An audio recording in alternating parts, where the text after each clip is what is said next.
السلام عليكم ورحمة الله وبركاته. معاكم محمد الطويل. أقول لكم النهاردة كام تركاية هتوفر عليكم في الإكسل كتير جدا.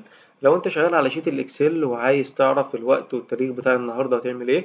أول حاجة هنحدد الخلية اللي إحنا عاوزين نظهر فيها الوقت والتاريخ مع بعض. هنكتب دالة اسمها ناو، هنضغط يساوي ونكتب NOW. الدالة جاتلي أروح ضاغط عليها دبل كليك وأروح ضاغط قافل القوس وأضغط إنتر.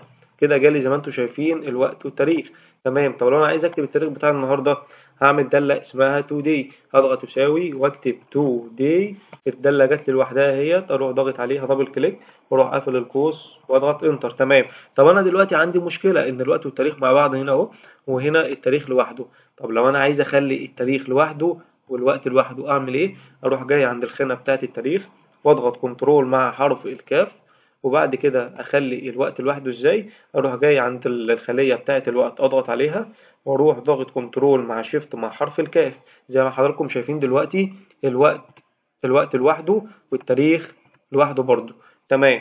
دلوقتي هعمل لكم حاجة تانية برضو توفر عليكم في الاكسل. دلوقتي لو احنا مثلا هنكتب الوقت والتاريخ مع بعض. تمام. دلوقتي الجملة دي عايزين نحطها في الخلية اللي بعدها.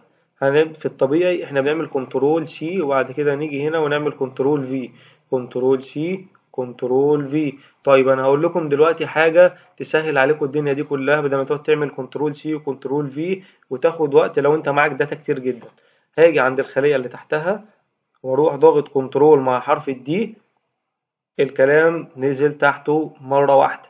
تمام. نيجي عند الخانة اللي تحتها برضو كنترول مع حرف الدي، نزلت برضو. لكن احنا دلوقتي وفرنا على نفسنا، بدل ما نعمل كنترول سي وننزل على الخلية اللي تحتها ونعمل كنترول في، لا احنا بننسخها على طول من غير ما نعمل كنترول سي وكنترول في. تمام. هقول لكم برضو حاجة كمان برضو تركية في السريع كده. دلوقتي الوقت والتاريخ هنا عاوزين مثلا نخلي التنسيق ده هنا مثلا زي هنا وزي هنا. احنا في العادي خالص بنيجي هنا ونروح جايين على فورمات ونعمل هنا بقت شبهها. عايز اعمل اللي تحتها شبهها برضو اهو.